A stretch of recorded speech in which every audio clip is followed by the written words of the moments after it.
I'm Bill Curtis for Investigative Reports. In December 1985, just before the Christmas holidays, 248 American soldiers from the elite's 101st Airborne and their flight crew died in a fiery crash at Gander, Newfoundland. It was one of the worst tragedies in aviation history. Officially, it was an accident caused by ice on the plane's wings. But there is reason to suspect that something else brought the flight down. Investigative reporter Terry Taylor has uncovered startling new evidence of sabotage.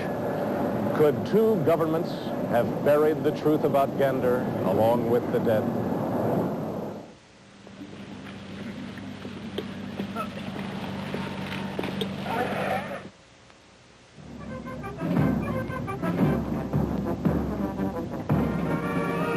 Home video records a military departure.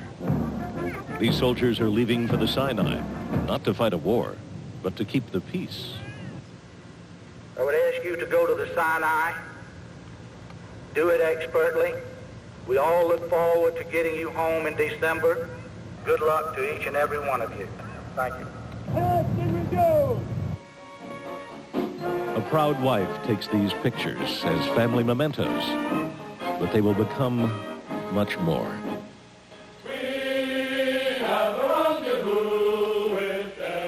Within 6 months, a terrible truth will give special meaning to every movement, every face. Within the marching ranks are men and women from all walks of life, every part of the country. A newlywed, Private Jeff Hull, married to his high school sweetheart for 1 month. A shy poet from New York City, Sergeant Todd Jennings. Captain Kyle Edmonds, a small-town boy from Hartsville, South Carolina. Captain Robert King, who rose from the projects to a distinguished military career. Their commander, Lieutenant Colonel Marvin Jeffcoat. A last embrace, followed by a mother's goodbye. When she grows up, this will be how a 2-year-old remembers her father. A casual wave becomes a eulogy. And the final moment on home soil, just before they board a chartered DC-8 from a small Miami airline, Aero Air, already looking forward to coming home for Christmas in 6 months.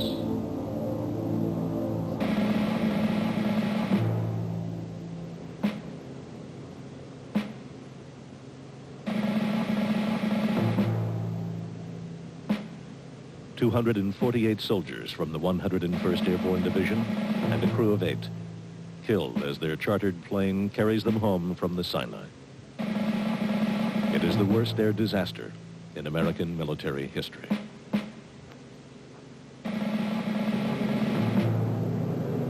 They were returning to kith and kin. And then the terrible crash, the flags lowered to half-staff and the muffled stops, and we wonder how this could be. How could it have happened and why? The accident is hard enough for grieving families, but there is more here that won't let them rest. Questions that will linger for years, perhaps their lives. Was it an accident or terrorism? Was there more on that chartered plane than returning soldiers? And finally, did a cover-up rob the families of the true circumstances that cost the lives of sons and daughters? My brother and 255 other Americans were murdered. And for some reason, our government, with the help of the Canadian government, covered it up. There's got to be a reason for people to die like this. But the answers do not come easily. Few would have believed on this day in 1985 what the next 6 years will bring. Eventually, 180 families will find each other and communicate the same nagging fears that something strange happened to their loved ones, something they aren't being told. American agencies say the investigation is a Canadian matter, and the families are told to be patient. But the questions persist until the families realize that the best investigation will have to be their own. Clues to the truth are mired in the past and may be hidden in these desert mountains. It's been a good tour for the soldiers, but a grueling one. The Middle East is a hotbed of international turmoil, and terrorist threats and bomb scares spread to the base camp. The soldiers are on edge. Packing their duffel bags for home, they long for the holidays. A false sense of relief slowly creeps in. December 11th, the journey home begins. But it's immediately marked by unusual events. In retrospect, each minute takes on an ominous significance. First stop, Cairo International Airport, a serious security risk, and a known stronghold for the fundamentalist Islamic group, the Muslim Brotherhood.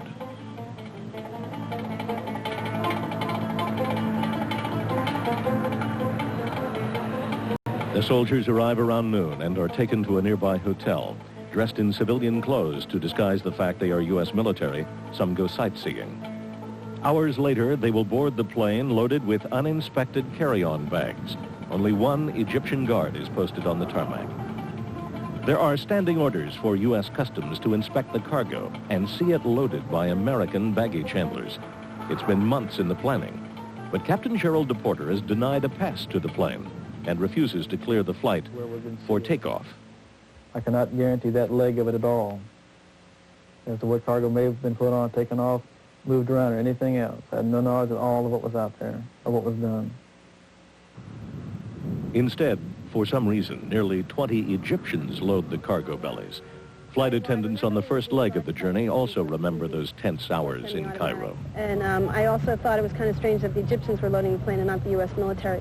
At one point, I went back to the back of the aircraft, and while I was looking out, there was a fight on the ground between Egyptian soldiers, or whoever, the Egyptians that were loading the cargo. And I did bring that to the attention of the captain, and nothing was ever investigated. Day turns to night, and problems multiply. The electricity goes out. Perhaps strangest of all, at least 6 coffin-sized wooden crates are loaded, contents unknown, but they are critical enough for Commander Jeffcoat to insist that 41 duffel bags be left behind to make room, even though it's highly unusual to separate a soldier from his gear. At 10:30 p.m., the DC-8 departs Cairo, 5 hours behind schedule. The first refueling stop is Cologne, Germany, where there's a crew change. The aircraft is left unguarded. The soldiers reboard, and the plane takes off for Gander. 5:34 a.m. Aero Air Flight 1285, en route from the Sinai to Hopkinsville, Kentucky, lands for its second refueling stop at Gander International Airport.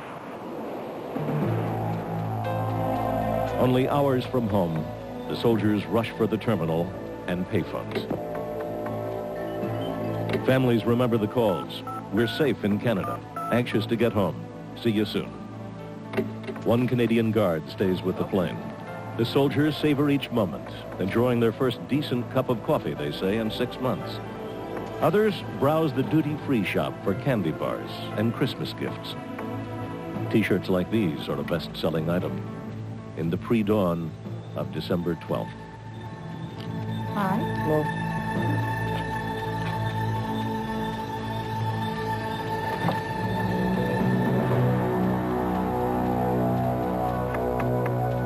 At 6:44 a.m., Air Traffic Controller Glenn Blanford clears the DC-8 for takeoff. 950 Gander Tower, clear for takeoff on 22. Where's it come?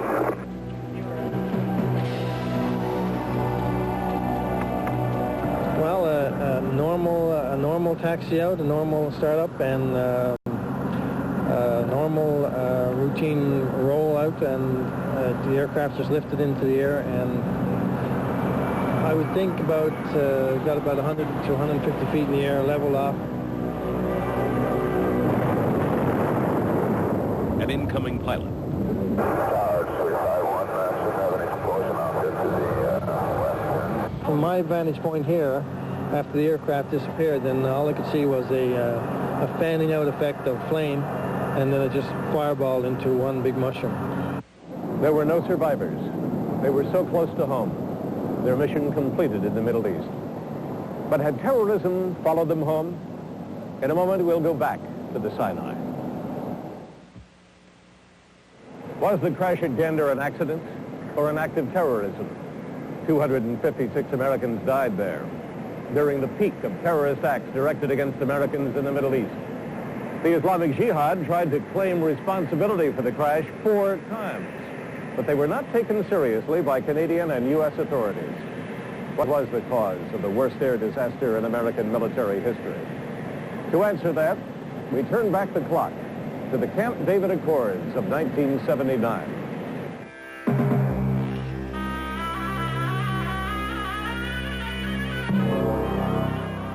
The Sinai is a secret world, wedged between 2 enemy states, Egypt and Israel, forced to make an awkward attempt at peace. Israel's 18-year occupation of the Sinai is now over, but not without a policed transition. When the United Nations declines to play peacekeeper, the United States steps in to administer a 10-nation patrol of 2,600 troops and civilian observers. The stated mission of the multinational force and observers, the MFO, is to provide a buffer zone along the eastern edge of the desert and to keep the Strait of Tiran open to shipping. It also provides a desperately needed toehold for the United States in a very hostile region of the world. In the mid-1980s, terrorism directed against American targets is scaling toward a crescendo. Radical Islamic and Palestinian factions, in particular the Iranian-backed Islamic Jihad, vow to stop at nothing to purge the great Satan from the region. There are hundreds of incidents. In Beirut, the American embassy is bombed. 17 Americans and 40 locals are dead. Then, the Marine barracks bombing. 241 U.S. Marines are killed. As the Marines withdraw from Lebanon, the director of the Sinai MFO, Liman Hunt, is gunned down in Rome. The soldiers in the Sinai have become the largest single U.S. presence in the region, at the center of the Arab terrorist world. They are unwelcome visitors. The deaths of the Marines hit the rawest of foreign policy nerves. Until the crash at Gander, it is the greatest loss of American military lives in peacetime. The Islamic Jihad has a new strategy. Hostages. 8 are taken in this time frame, including Beirut CIA station chief William Buckley, who is tortured by his captors to reveal top-secret information. The terrorism escalates with hijackings of planes like TWA 847 and of ships like the Achille Lauro cruise liner. We saw these events on television, but we could not yet see beyond to secret deals between the United States and Iran. They would become known as the Iran-Contra scandal, devised by a little-known Marine Lieutenant Colonel, Oliver North, working out of the White House. While the United States was telling the world it would never deal with terrorists, members of the administration were in fact selling weapons to Iran, ostensibly to buy freedom for American hostages. Profits from those sales were funneled to Contra guerrilla fighters in Nicaragua. On November 24th, 3 weeks before the Gander crash, the secret deals are on the verge of collapse. The Iranians have promised to release 4 hostages for 100 Hawk missiles, desperately needed for Iran's war with Iraq. But the missiles that arrive are the wrong type. To add insult to Iranian sensitivities, they are emblazoned with the Israeli Star of David. The Ayatollah Mohtazari sends an angry message. We have done everything we said we were going to do, and you are now cheating us, and you must act quickly to remedy the situation. On December 4th, in a frantic memo, Lieutenant Colonel North insists the deals continue, writing, "If we do not make one last try, we stand a good chance of condemning some or all to death and a renewed wave of Islamic Jihad terrorism." Considering the options, North reasons if the hostages can't be bought out, perhaps they can be broken out with force. On December 9th, a hostage rescue attempt is on the drawing board, detailed in a North memo as an option. Members of the Reagan administration deny that any rescue attempt was made, but many of the U.S. forces needed to carry it out were allegedly in place in the Sinai. special operations units, intelligence officers, units whose skills did not match the needs or the rules of the peacekeeping zone. Anticipating a terrorist attack, the National Security Council is at the highest state of alert. As the units of the 101st Airborne prepare to leave the Sinai for home, the tension has never been higher. There have been constant terrorist threats against the base camp. On December 12th, the flight goes down at Gander. The Islamic Jihad makes 4 attempts to claim responsibility for bombing the aircraft. 2 are to news agencies, 1 to the multinational force headquarters in Rome, and to the Canadian Aviation Safety Board. But the claims are ignored. By 10:30 in the morning, while the wreckage is still burning, and before investigators have even reached the site, the Pentagon's duty log reflects the government's position, which would not change. Suspect icing of the wings as the possible cause of the accident. Both governments rule out sabotage. We have nothing to indicate that there was an explosion before the crash or to indicate that there was hostile action of any kind. But are you ruling out a bomb? I would say yes. I don't think there's any thoughts of that at all.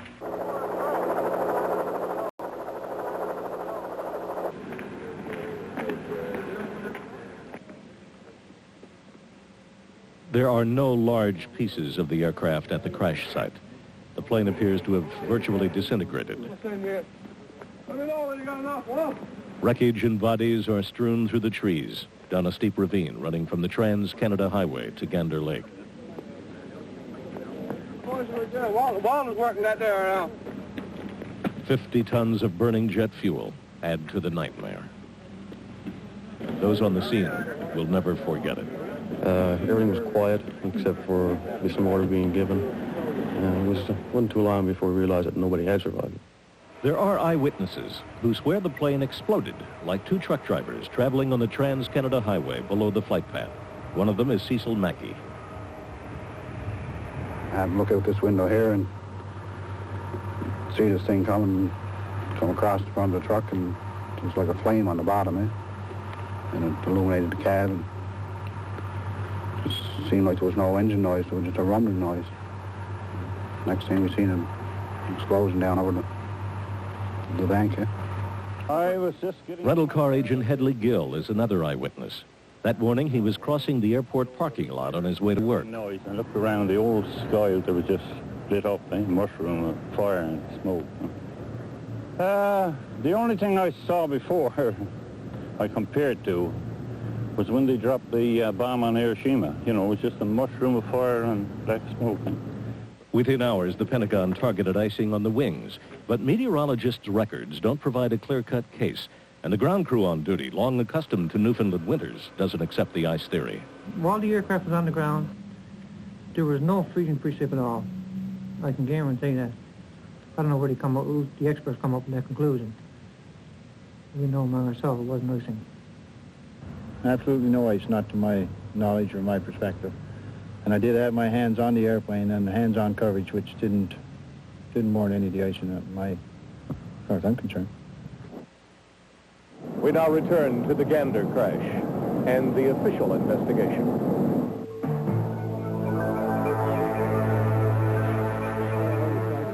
The Royal Canadian Mounted Police and the Canadian Aviation Safety Board are technically in charge of the investigation. The Canadians also ask for help from the FBI and a team of FBI forensic experts heads for Gander. But a U.S. Army contingent led by General John Crosby arrives first and appears to many on the scene to be in charge of the investigation. The FBI team is sent away.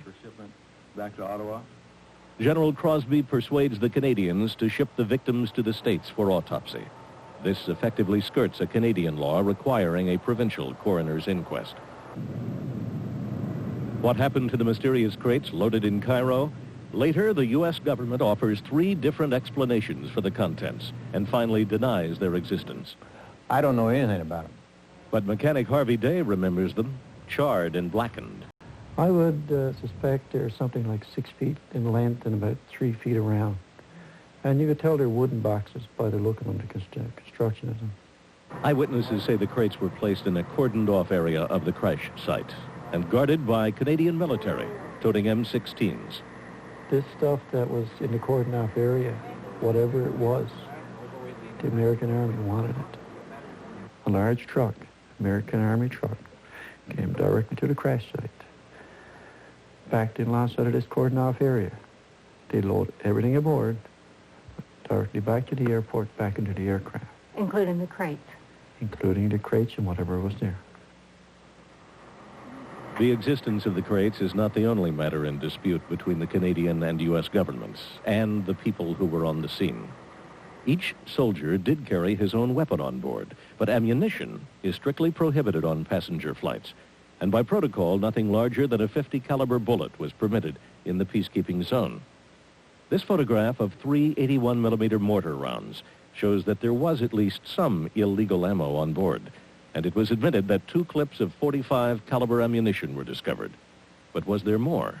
Well, the ammo, there was small arms fire. The shells casings were popping off down there like firecrackers when we first got down there because of the heat and the fire and so on. There were also ammo cases that we picked up, or we didn't pick it up, the RCMP picked up. Yes, I've seen a lot of ammunition, seen a lot of weapons, a lot of guns.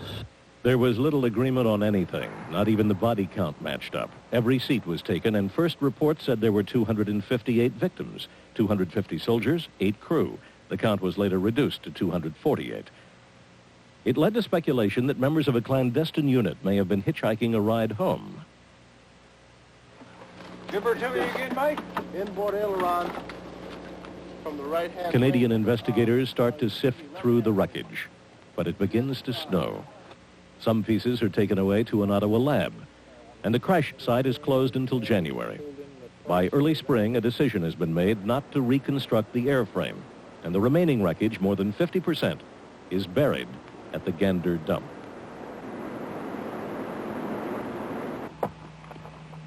Aeronautical engineer and former CASB board member Les Velotis is the author of Improbable Cause, a recently published book on the crash investigation. They didn't examine the wreckage in minute detail, as was done, for example, in the case of Pan Am 103 at Lockerbie, where every single piece of every shred was examined by forensic experts. Here, most of the wreckage was glanced over in a cursory manner and then disposed of. I truly believe that we did everything humanly possible to find out what transpired, and we certainly eliminated a lot of things that we know didn't occur, and fire and bombs and explosions were definitely ruled out. There's no question about that. For 3 years, the board is bitterly divided over the cause of the crash. Finally, a verdict is reached, but by just 1 vote. The most probable cause of the stall was ice contamination on the leading edge and upper surface of the wings. At the news conference to announce the official finding, the minority members take over to release their conclusion that fire, not ice, caused the crash. This accident took place because there was an onboard fire. We think that that's what took place, and we think also there may have been detonations on the airplane. The official findings were also contested by the American Airline Pilots Association. ALPA reanalyzed the flight-recorded data. Some of the alleged data that was being used to justify icing on the airplane was in fact simply fabricated. There is much debate in Canada. The government appoints a former Supreme Court justice to recommend whether the investigation should be reopened. It's a startling opinion. Judge Willard Esty rules out ice as the cause, but closes the case anyway. I came to the conclusion that there may have been ice present, but there is this shred of evidence which indicates that ice was the controlling factor in this crash. No inquiry is going to bring the deceased back, and no inquiry is going to satisfy everybody, and no inquiry can overcome sometimes the wall of darkness that surrounds human affairs. The Canadian Aviation Safety Board closes too. Rocked by the controversy, it is dissolved by an act of Parliament. But American agencies accept the ruling and the ice theory without question. And what of the unresolved issues raised by the minority? Like this puncture hole, pulled from an untagged pile of wreckage by an investigator for Aero Air. Former board member Captain Ross Stevenson has 9,000 hours logged on DC-8s. He had specific concerns. When there's an explosion, what happens is there's pitting, gas washing, and cratering. and this is the signature left by an explosion. But when Stevenson asked who investigated the hole from a possible explosion, he was told no one did. One other clue to what caused the crash, ice or an explosion, can be found in the toxicological studies from the victims themselves. Lethal levels of carbon monoxide were found in at least 50 cases, but carbon monoxide must be inhaled to get into the system. That means the soldiers either had to live for some time after the crash, seemingly an impossibility, or breathe the carbon monoxide from an explosion and fire that caused the crash. Since U.S. Army pathologists determined that when the plane hit the ground, death was instantaneous, it leaves only one conclusion, that the carbon monoxide entered the body from a fire or explosion before the plane crashed. But that was not the conclusion of the majority Canadian Aviation Board. The father of one of the victims, pathologist Dr. Doug Phillips, discovered that the instantaneous death finding was revised in 1988 to explain the high levels of carbon monoxide. They manipulated and adjusted these lengths of survival so that in the final conclusion, not one single individual on that plane who died had instantaneous death and increased carbon monoxide levels. Not one out of 256. Forensic pathologist Dr. Cyril Wex reviewed the autopsy reports at the Armed Forces Institute of Pathology as part of a Freedom of Information Act lawsuit against 5 federal agencies for records about the Gander crash. These people died immediately, and some died within seconds. In order to get an 80% or a 70% CO, you've got to be alive and breathing, certainly for a couple of minutes or more, in the presence of a severe, intense fire that generates a lot of smoke. I do not hesitate to say that these findings certainly are consistent with a fire on board that airplane prior to its crash. No. Well, we better find the right... The families were desperate for details, but every death certificate read the same: death by airplane crash. Some families applied for the American autopsy reports, but many were denied them. Dana Edmonds does get her brother's report. His name is in the middle of this page, and it states he was identified through fingerprints, but everything else is blacked out. That's another question, why?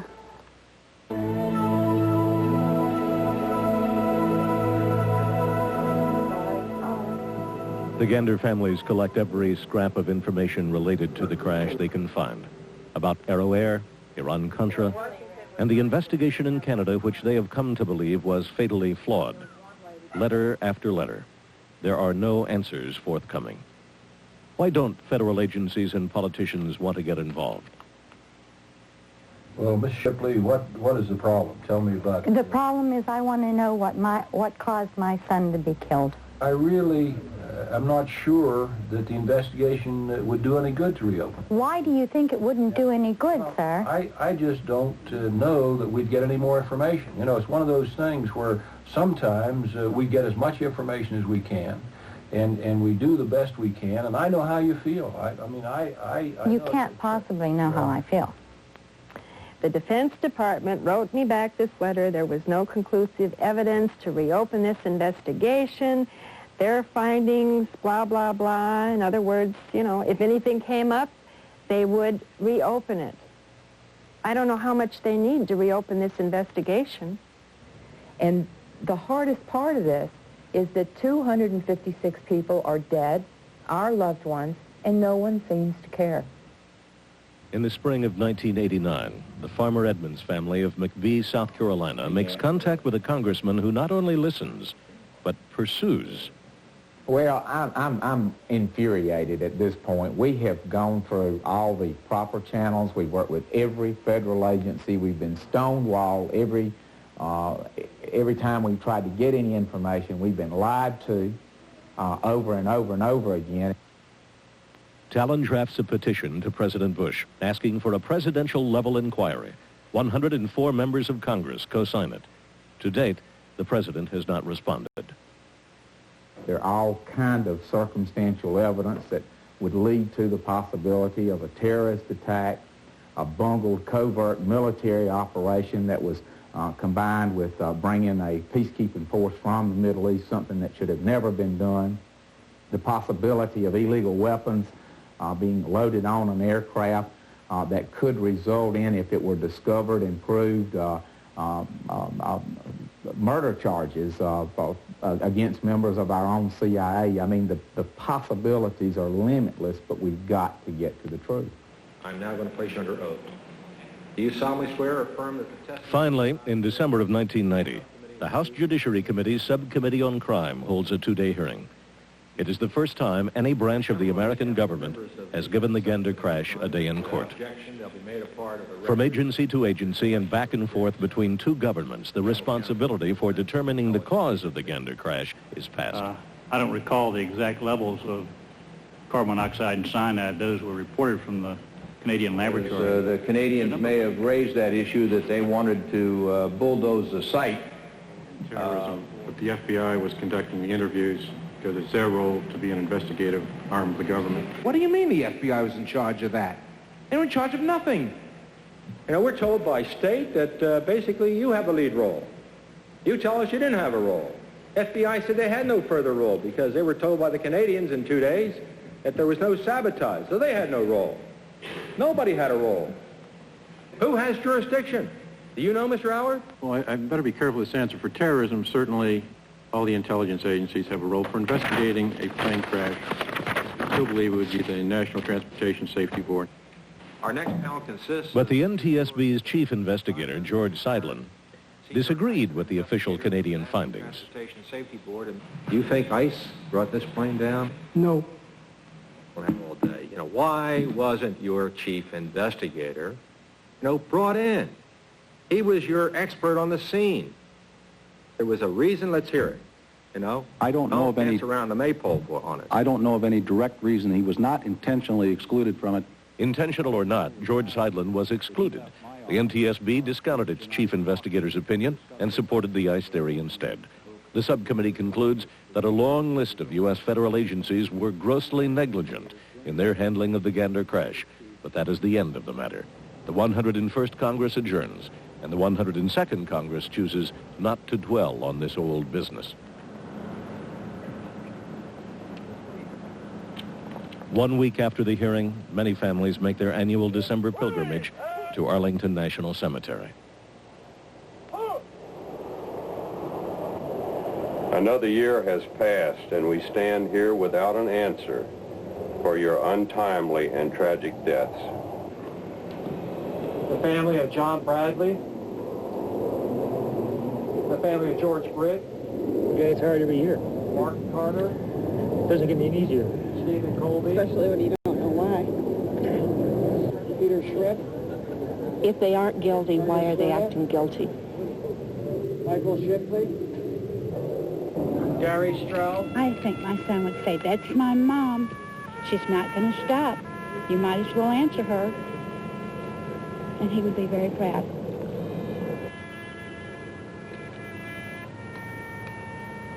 The families did come to Arlington to mourn, but they also came to organize. Call Washington. Call collect. You don't even have to pay for it. You're a constituent, you call.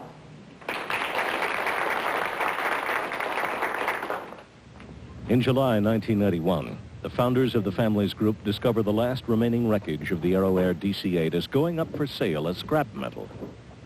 Doug and Zona Phillips of St. Petersburg, Florida, demand and finally get, by UPS, 3 small pieces dismissed by Canadian investigators that could provide important clues. The investigator who originally discovered one explosive hole arrives to re-examine the parts. Irving Pinkel is a former NASA accident investigator with specialties in both wing icing and explosions. The parts are pieces of an intricate jigsaw puzzle.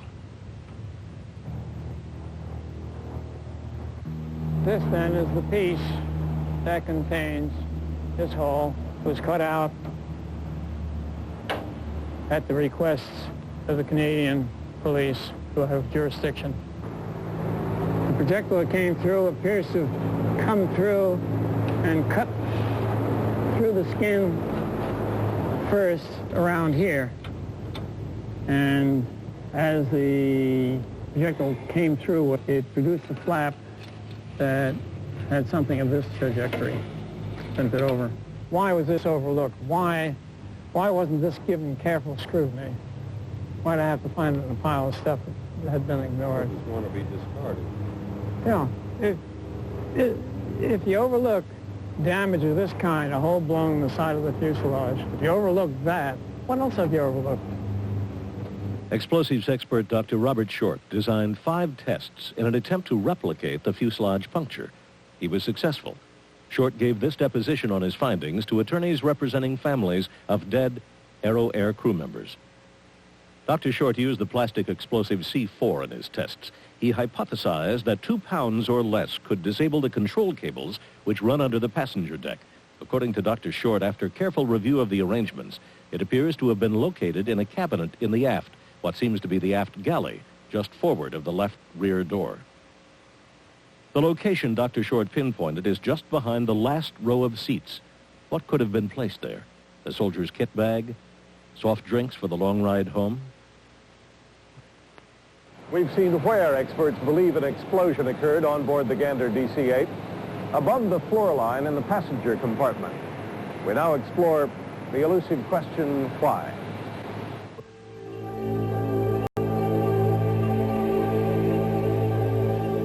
As of yet, there is no one answer, but a Pandora's box of hows and whys, from the reasonable to the outrageous. This man believes an incendiary device he built may have become part of a Gander bomb. A few weeks after the crash, Chuck Byers was visited by one of the world's top bomb experts, the Los Angeles Police Department's Arlie McCree. McCree was investigating a plane crash. I said, Chuck, do you know what this did? I said, I know what it does. This was brought down an aircraft. We're investigating with the feds. The packet contained a ready-to-mix incendiary flare called a star flash, easily rigged with a disguised plastic explosive and an incendiary material like this. It could spray a fire in all directions. Now, what Sergeant McRae may have well have found that keyed him into these little signal packets was that whoever mixed the star flash mix simply discarded the empty containers, possibly threw them in the trash or in a dumpster someplace. Arlie knew where the items came from. They weren't made overseas. They were made here in this country, and they were furnished exclusively to a United States intelligence agency. Byers is out of business now after a military contract fraud conviction. Some of his devices did make it into the Iran-Contra pipeline, but his only customer for the star flash flares was the Central Intelligence Agency. Arlie McCree never completed his investigation. He was killed the following month, defusing a pipe bomb.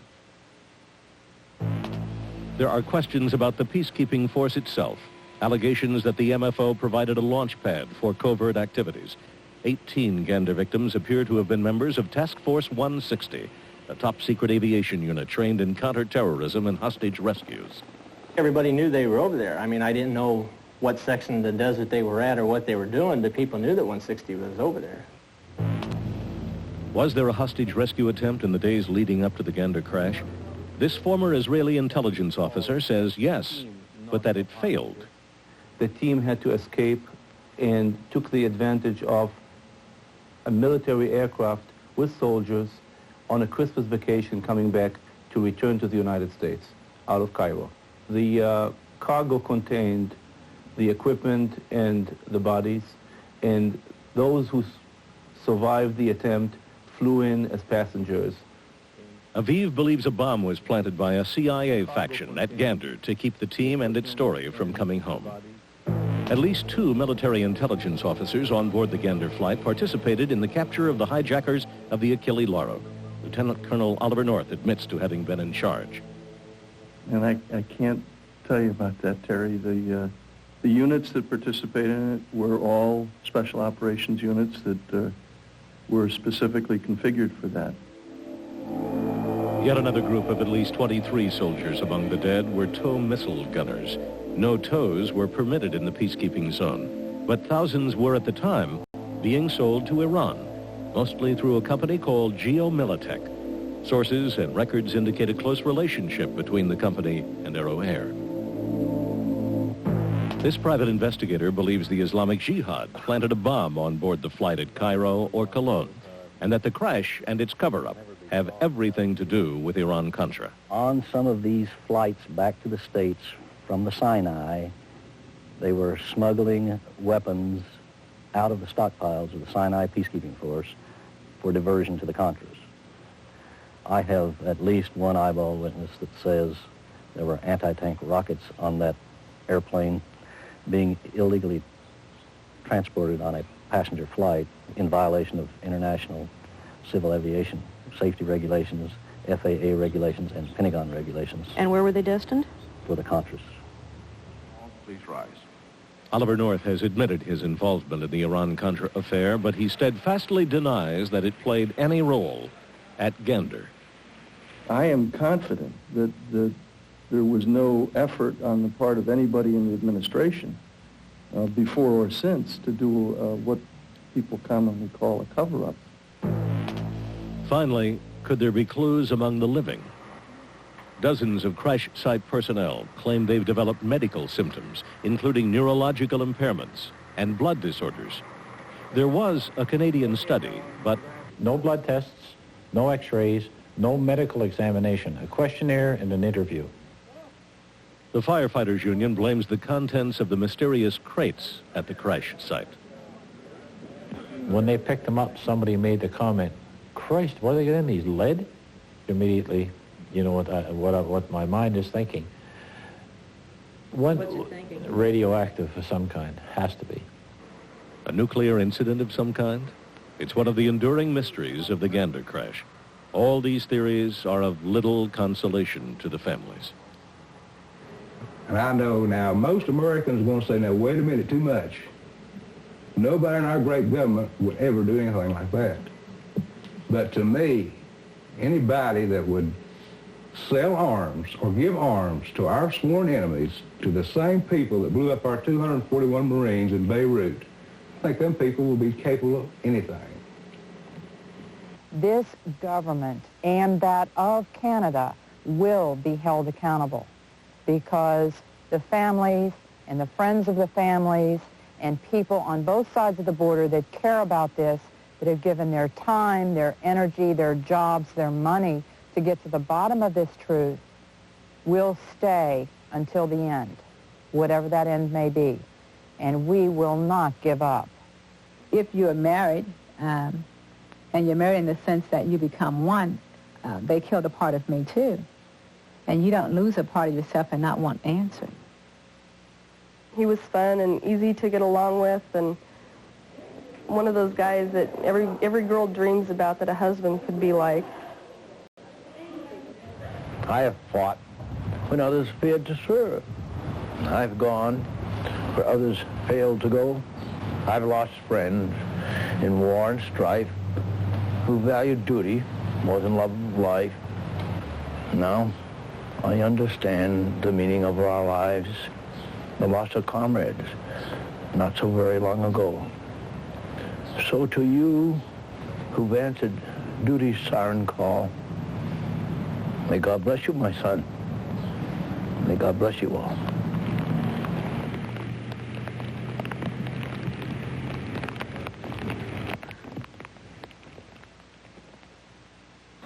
Why weren't terrorist claims and evidence of sabotage investigated in the Gander crash? There's hard evidence. The explosive hole, which investigators tossed aside. Pointed comparisons to other tragedies can be made. Pan Am 103, where a meticulous search uncovered a microchip no bigger than my fingernail, which confirmed a terrorist plot. Remember, at Gander, the wreckage was bulldozed. Investigative Reports has learned that, like the Kennedy files, many of the Gander files have been sealed, in this case for 70 years. In the final stages of preparing this program, we discovered that the Federal Aviation Administration has at long last launched its own investigation into the crash. We're told that critical information is missing from the FAA's files. It remains to be seen what the FAA will find. Meanwhile, we'll continue our investigation. I'm Bill Curtis for Investigative Reports.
Comedy coming soon to First Choice.